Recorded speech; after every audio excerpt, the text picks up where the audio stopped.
Hello. I'm not from West Texas. I'm not even from East Texas. I'm not going to ask you to guess because most people guess Australia. Because I think I'm actually from England, and I think I have this West Texas / Kentucky drawl on top of my English accent, so it comes out way southern, Australian. But I'm actually from England. Lived in the States for 25 years. It is very much my home. Married an American, have 2 kids who have Texas passports because they were born just down the road here in Houston. And I'm delighted to be back in this area. I got to go worship at Mercy Street last night, which is the church I had the privilege of pastoring for 7 years with my best friend, Matt Russell. I already told someone tonight that my wife and I would often come and celebrate our anniversary in the Woodlands. So I have lots of fond memories of this place walking around just over here. I'm pointing like, is that where the downtown? Over there.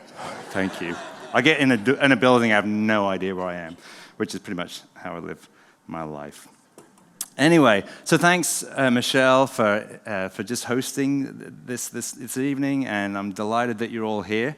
I'm delighted that someone's here. It's fantastic to see all these beautiful faces. And we're going to keep the lights up, which may not be normal for the loft, but I like to actually look at the folk that I'm talking to and see your faces and know if you're falling asleep or not, which, by the way, is quite all right. I know I can have a soothing voice, and if you need to sleep more than anything else, and that's what you find yourself doing, then accept that gift this evening. I will not be offended at all.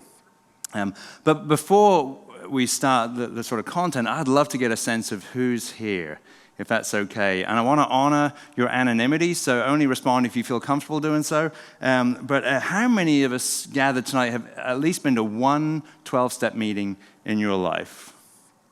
All right, so my people, right here.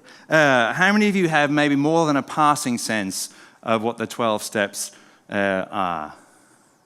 Okay, this is great. How many of you are actually part of this church community? Not necessarily the Loft, but the Woodlands United Methodist Church. All right. How many of you are visiting, and this is maybe your first time on this campus? Excellent. Welcome on behalf of the Woodlands United Methodist Church. And then how many of you are only here because you were curious about the title of the talk? I speak at a lot of conferences where there are I have no name recognition, but there are people with really big name recognition. So I know if I'm doing a workshop, I need to have a provocative title if anyone's going to show up. So I always try and come up with something that might pique people's interest. And most of mine involve 4-letter words. I thought I'd better tone it down here tonight. So like what Michelle says, I'm going to talk for about 25, 30 minutes, and then hopefully we're going to have a conversation for the rest of our time together. And I'm going to talk a little bit about why I think this is such an important conversation for us to have, both as the church and as addicts and people in recovery. And then some very specific things I think that Alcoholics Anonymous and the other 12-step fellowships have to teach the church, or even maybe remind the church that we might have forgotten. I am not in recovery. I do not claim to be in recovery. I do not claim to speak for Alcoholics Anonymous or any other 12-step fellowship, but the 12 steps are very much part of my DNA and are very much a path to my own freedom, but I do not claim to be in recovery today, so I just want to get that up front to be very clear about that. And I want to begin with a couple of quotations, and I'm hoping I'm going to remember to advance this PowerPoint that I made on the plane here. So it's, I'm in a place where they have lots of technology. That is not my gift at all. All right, so any of you familiar with Dietrich Bonhoeffer? A few of you? Okay, German theologian, was part of the confessing movement at the rise of the Nazi National Socialism in Germany in the 30s, taught at a seminary that eventually had to go underground, was persecuted by the Nazis, and he was one of the last people to be executed whose death sentence was signed by Hitler himself, a very faithful person. And he wrote this beautiful short book called Life Together, that was a meditation on the life of this intentional community that was forced to live underground in Germany after Hitler came to power. And there's a chapter in there on confession, and this is what he says. Confess your faults one to another, from the letter of James. He who is alone with his sin is utterly alone. It may be that Christians, notwithstanding corporate worship, common prayer, and all their fellowship and service, may still be left to their loneliness. The final breakthrough to fellowship does not occur because though they have fellowship with one another as believers and as devout people, they do not have fellowship as the undevout, as sinners. The pious fellowship permits no one to be a sinner. So everybody must conceal his sin from himself and from the fellowship. We dare not be sinners. Many Christians are unthinkably horrified when a real sinner is suddenly discovered among the righteous.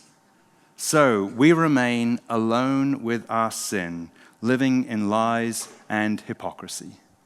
The fact is, though, that we are sinners. And then a quote from a book written by a member of Alcoholics Anonymous in the 1940s. His name is Jerome Ellison, and the book is called Report to the Creator. And in that he says, "The relief of being accepted can never be known by one who never thought himself unaccepted. I hear of good Christian men and women belonging to fine old church families. There were no good Christians in the first churches, only sinners. Peter never let himself or his hearers forget his betrayal in the hour the cock crowed. James, stung by the memory of his years of stubborn resistance, warned the church members, 'Confess your faults one to another.' Today, the last place where one can be candid about one's faults is in church. In a bar, yes. In a church, no. I know I've tried both places. Let that sting you and me just as it should and make us miserable with our church Phariseeism till we see it is just as definite and just as hideous as anybody's drunkenness can ever be, and a great deal more dangerous." I wonder if any of us relate to those words. I wonder how many of us know what it feels like to walk into a place like this, perhaps, for a worship service where everybody seems to be uplifted and having a wonderful time and connecting with God, and feel in the midst of hundreds of people, feel utterly alone. I wonder how many of us have sat in places like this and thought, if people only knew what I really got up to when I wasn't here, or what I'm really like on the inside. Because the truth is, the sad truth is that often church is the last place we can talk safely about the depths of our brokenness, about the things that haunt us when we put our head on the pillow at night and all the distractions of the day are no longer available to us, and all that stuff from the bottom of our life bubbles up and keeps us from falling asleep. Now, our time together tonight is not about being down on the church. I love the church. I'm part of the church. I am the church.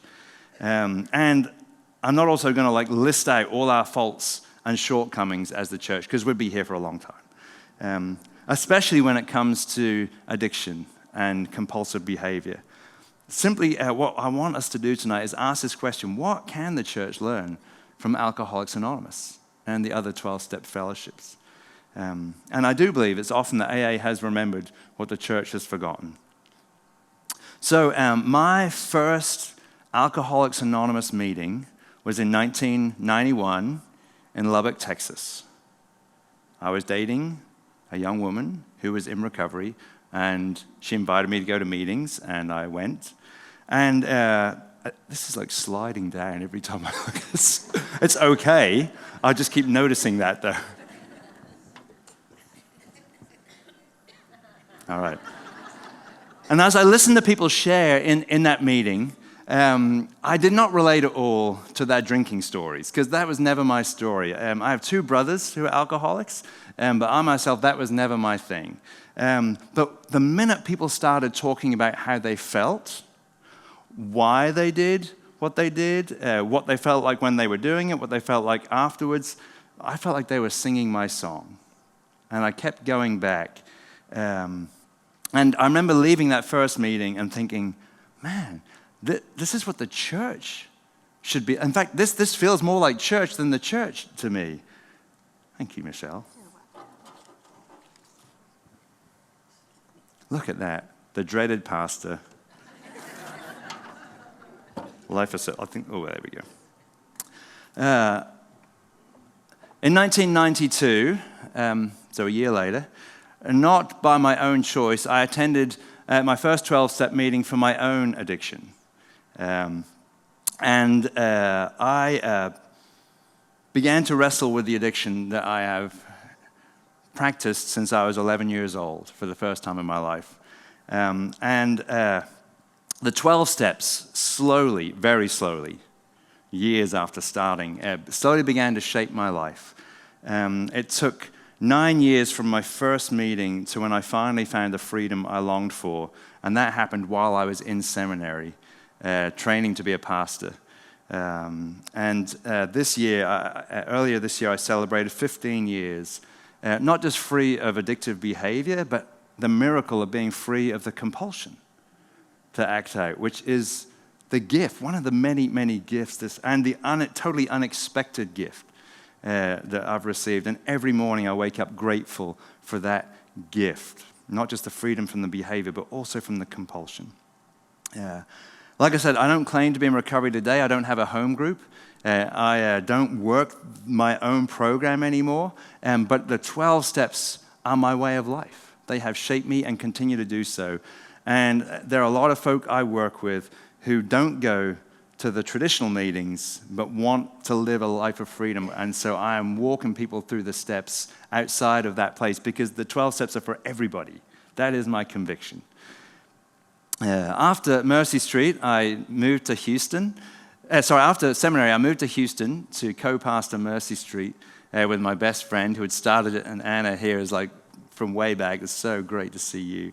Matt had started Mercy Street 3 years before at Chapelwood United Methodist Church. I don't know if you're familiar with that. So Mercy Street meets at Saturday night in Chapelwood at 5:30. When Matt started, I think he had to talk to the police chief of the villages to say, now there are some people who are going to be driving into the neighborhood in vehicles you don't normally see driving into the neighborhood. So between about 3:30 and about 7:30, if you could just leave those folk alone because they're coming to church. That's why they're coming. Matt moved to Houston out of seminary and was with Jim Jackson, the senior pastor at Chapelwood. And Jim said, what do you want to do, Matt? And he said, I want to start a church gathering for people who don't like the church or for people who've been wounded by the church. So can you give me the names of people who have left the church in the last year or so who you know are pissed off about something? Can I say that? Sorry. Thank you. About something. And so Matt started calling folk and said, no strings attached, no agenda. I just want to have a conversation about why you're no longer a part of the church. And people began to tell their story. And he said, do you know anyone else who has this kind of experience? And so he started collecting phone numbers of people. And so for about a year, he talked to maybe 60, 70 people who had left the church, had been wounded in some way, and then got as many of them together as were willing for a dinner and said, I want to start a church for folk like us.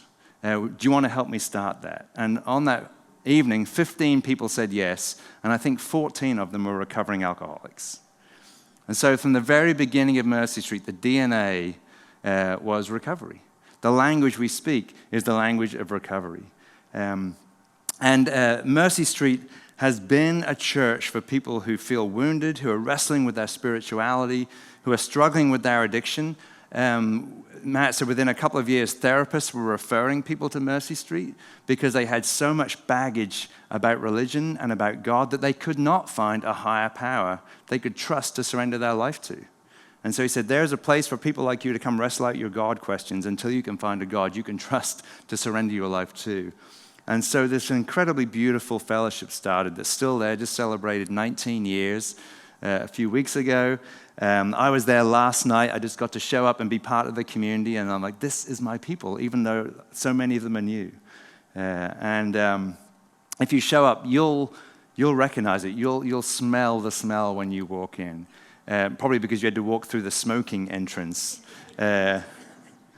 Jim Jackson, the senior pastor, they did this massive building construction. The only thing he said is, I want to put an outdoor area for the smokers at Mercy Street that has a fan so they don't get too hot in August. Like, what a man. What a great guy. The heart of Mercy Street from the beginning has been to be a safe place for the hurt, the wounded, the lost, and the seeking. A place where we can work out our God questions, our life questions together without judgment, without shame. And it is still there. We experimented a lot. We didn't know how to do church for folk like us.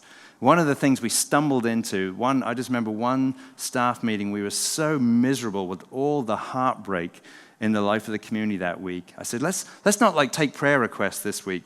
Let's like celebrate the good things, because you just turn on the radio or the news or open your computer up and there's all the misery of the world in all its glory. Let's hear what people are celebrating. I need some good news.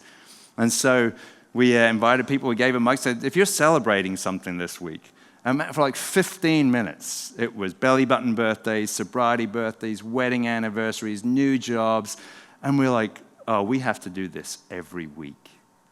So every week we have a time of celebration and people come down and share what they're celebrating. And you might have a married couple celebrating 50 years of wedded life together and wedded bliss, perhaps, not for all that 50 years, but a lot of it. And then the next person might be someone in the Santa Maria hostel celebrating 30 days sobriety from her addiction. And everyone applauds for everybody. I don't know any church we can go and say, I've got 3 days clean off of crack, and people applaud you. I mean, it's beautiful, and I miss it. There is nothing like it where I am, and I miss Mercy Street. I came to Mercy Street with the preaching award that I share with Jessica LaGrone, who I know some of you know. She's still a much better preacher than I am. I got to Mercy Street and I realized I had no idea how to preach to like regular folk. I knew how to preach to seminary professors and peers, but Mercy Street taught me how to preach. And I remember like the third week in, a couple of old timers said, Sean, I'm sure that was really like important, all that Greek stuff. And it was really fascinating, but how is any of that changing your life? Because if it's not changing your life, don't waste our time. I was like, oh. Would you like have coffee with me every week after I preached and tell me if I'm telling you if that's... And so I for a year, my professors in preaching, my homiletics professors, were a couple of old timers in AA who taught me how to preach. And I discovered they made me a better preacher no matter who I'm talking to. So if you're ever interested in checking it out, 5:30 Saturday nights, Chapelwood United Methodist Church.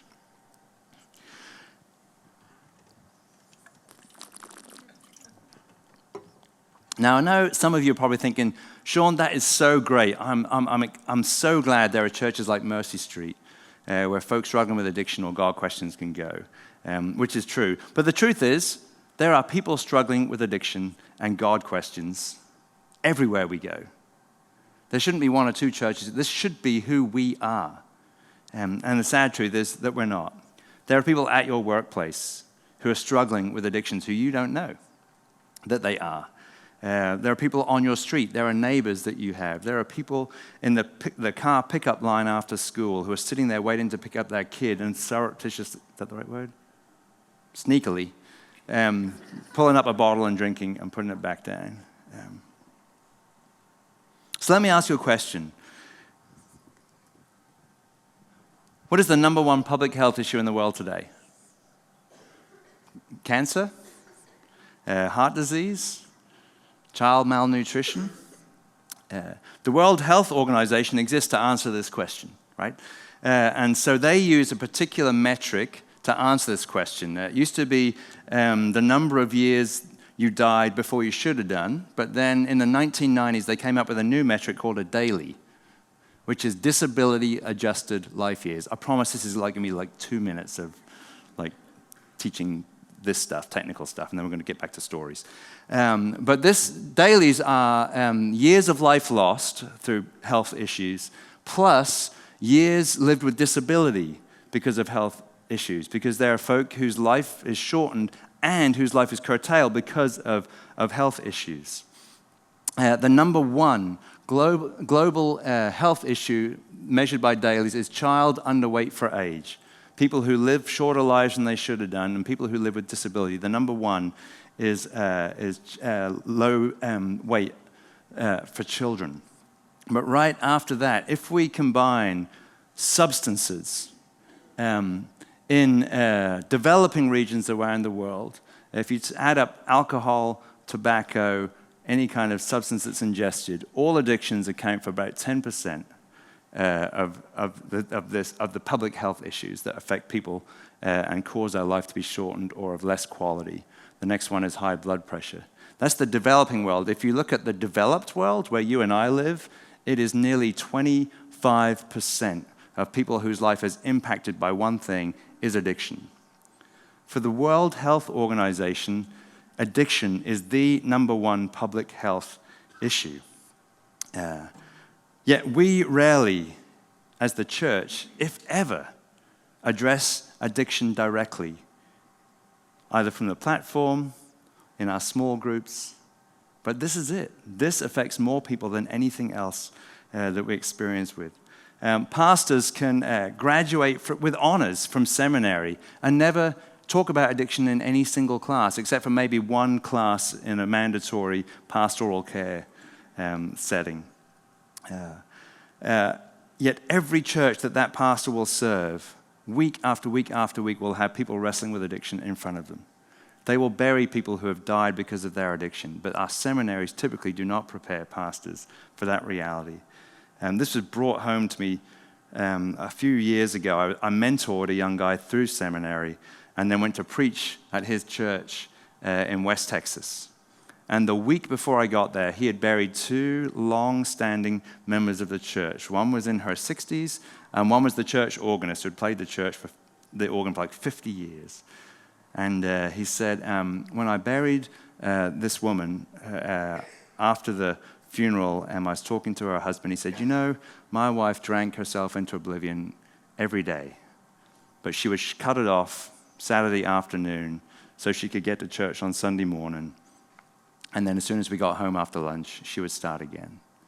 She didn't die from what you might think, but that's the story of my wife's life.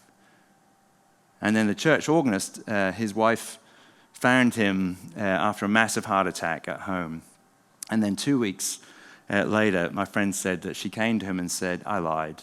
I didn't find him at home. I got a call from the pawn store on the interstate where he had had a massive heart attack. And the only reason I'm telling you this is because I just got 2 credit card bills that I didn't know he had, and he has run up all this debt in that place, and I don't know what to do with it. Addicts are not those people out there. It's the church organist. It's the folks sitting next to us right now.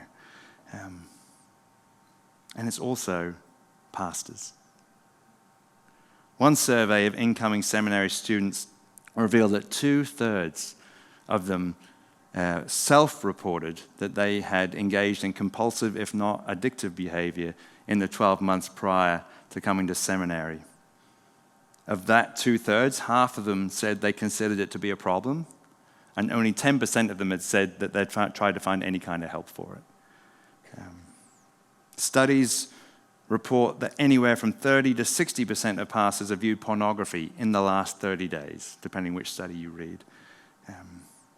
How many of us in here have family members who wrestle with addiction actively right now? How many of us have a friend, a loved one who is? I mean, every one of us can put our hands up, right, to that. How many of our faith communities, whatever they are supportive of people wrestling with addictions and compulsions that are killing them, destroying families, and taking away the life that God wants us to have? And when I speak to pastors and other church leaders about this at conferences or in coffee shops, the most common thing I hear is this: I know it's a huge problem, I just don't know what to do. And my advice always begins with the same response: start talking to the people who do. So here are some of the things I think the church can learn from the people who know what to do. Number one, we can learn or be reminded that addiction is a spiritual problem, not a moral problem. You're all very quiet. You must be Methodists. Can I get an amen to that one? All right. Now, I cannot overstate this, because when we treat addiction as a moral problem, we just compound the misery, the shame, the guilt that people are already feeling that drives them into the addiction cycle. Those of us who think that addiction is primarily a moral problem and people just need to pull themselves up by their bootstraps or they just need to say no to drugs or whatever it is, we're just adding to the shame that people are already feeling and that keeps us deep in our addictions. I love the fact that AA has liturgy. Did you know that? Like you do the same thing in every meeting. Like the church, we have liturgy. We say the same things. We might pray this prayer. We might say these things. AA has liturgy. You hear the preamble at every meeting. How many of you sit there and you're like silently mouthing the words that someone else is reading, right? Because you know it's in you, which is the power of liturgy. You keep hearing it and eventually it just gets inside you. In the preamble at AA, you hear Alcoholics Anonymous is a fellowship of men and women who share their experience, strength, and hope with each other that they may solve their common problem and help others to recover from alcoholism. If you have a meeting where they read the 12 traditions, you'll hear the 5th tradition, the primary purpose, which is to carry the message to the alcoholic that still suffers. I mean, AA embodies what Bonhoeffer was talking about. AA is not the pious fellowship, right? AA is the fellowship of sinners who say, yep, me, that's me, I am that, we are that, and that's why we are here. No matter where in the world you go, you're going to hear the preamble, read the same words. Now, it might be in another language, but they're reading from the same book, the same text. And this, for me, is the most powerful thing when I still go to open meetings in my neighborhood. There are 2 great noon meetings within a few blocks of me. The Lunch Bunch at the Alano Club on 2nd Street, if you're ever in Lexington. It's a great meeting. The only requirement for membership is a desire to stop drinking. If that's new to you, you can be a member if you just want to stop drinking. You don't even have to stop drinking. If you have a desire to stop drinking, then you're one of us. That for me is the most powerful thing. Because, I could walk into a meeting and say, I at least have a desire. I may not be there ready to stop, but I have a desire. And that's membership. Man, how many of us walk into buildings like this and say, okay, you can become a member and here's all the things you have to do. Here are all the things you have to believe in order to become a member. I think that's the power of AA. It says you just have to have a desire and you belong. Whereas in the church, often we're like, you have to belong before we'll accept you. It's just backwards. And yet, I think that's what AA can teach us, that our human condition is a spiritual problem, not a moral one. Number 2, humility. Oh my goodness. At this moment in the story of America, this is so sorely lacking. I'm right, and if you don't think like me, you are utterly wrong. That's the narrative. No matter which station you are, no matter who you want to vote for, if you're not voting for my guy, you're an idiot. Or whatever. Like, we need some humility. That's a side note. AA teaches humility, and the church, we need it. How it works is read at the beginning of every meeting. If you have decided you want what we have and are willing to go to any length to get it, then you are ready to take certain steps. If you have decided, there's no assumptions that newcomers want what AA has to offer, right? Like some of us only went there because we had no choice, or the choice we had was this or something we really didn't want to do. But you're welcome anyway, no matter how you got there. Whereas often in the church, we tend to think that everybody wants what we have. Why wouldn't you? And some of us get really offended when someone says, actually, no, I don't want nothing to do with what you're offering. AA can really teach us some humility.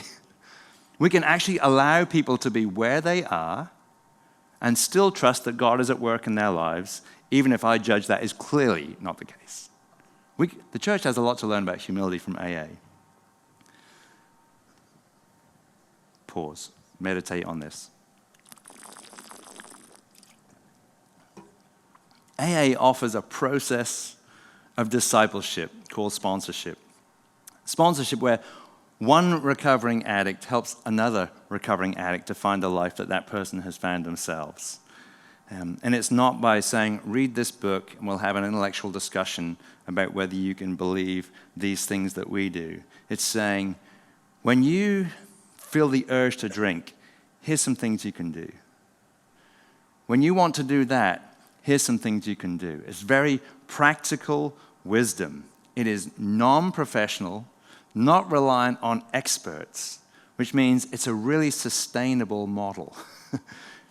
Right? You don't have to pay people to do this.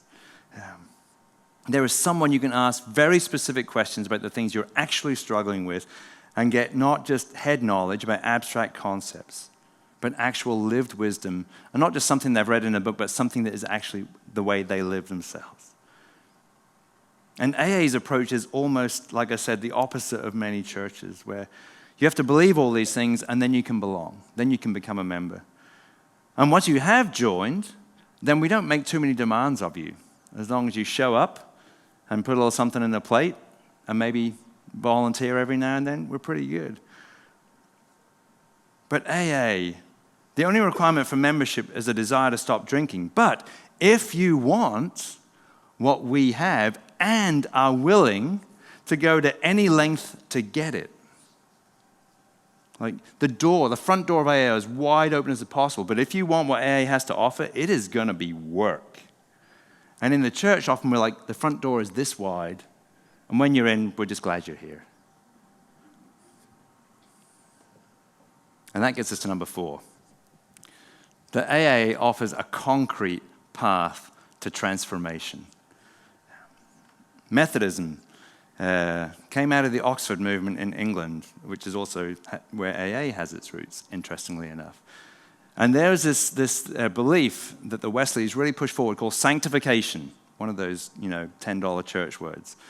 Sanctification means you are made holy. You are becoming more like God. And the Methodists, we really believe this stuff. But if we were going to take the 12 steps and talk about sanctification, we typically do the 1, 2, 3, and then we jump right to 12.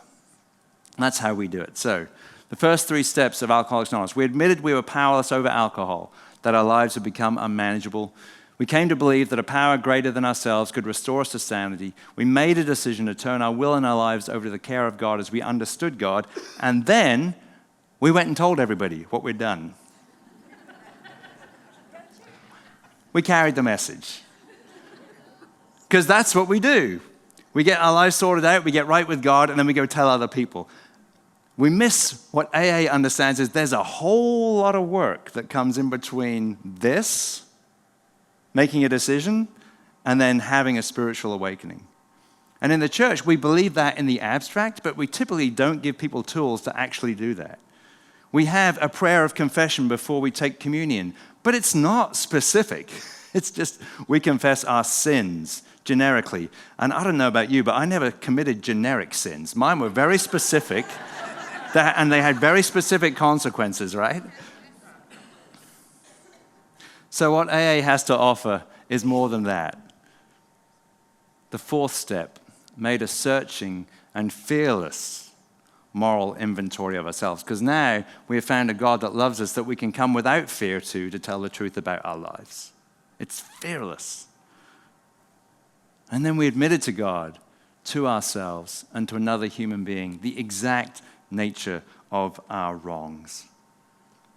And if you've ever confessed sin with this method, the relief, the freedom that comes, you know what I'm talking about. It is so beautiful, so powerful, so painful. And yet in the church, we can have done the first 3 steps and then sit there week after week after which, carrying the burden of very specific sins that we still have not confessed because we're afraid of what people would think if we did. And AA gives us this liberating way of dealing with that. And then we move on to the next thing. We were entirely ready to have God remove all these defects of character and then humbly ask God to remove our shortcomings. Not just to confess them, but to say, God, I want to change. And what took me a long time to realize was I had my list of the order in which God was going to remove these defects of character. And other people had a list of my defects of character, and their order was very different than mine. But the beauty of this is that God has an order, and it's God's business what's on top and how long it takes for that to happen. And once I really began to understand that, it gave me this freedom. And when people say, Sean, you're such a jerk, I'm like, I know. And I've given God permission to remove my jerkiness. And God apparently is choosing in this area not to have done that yet.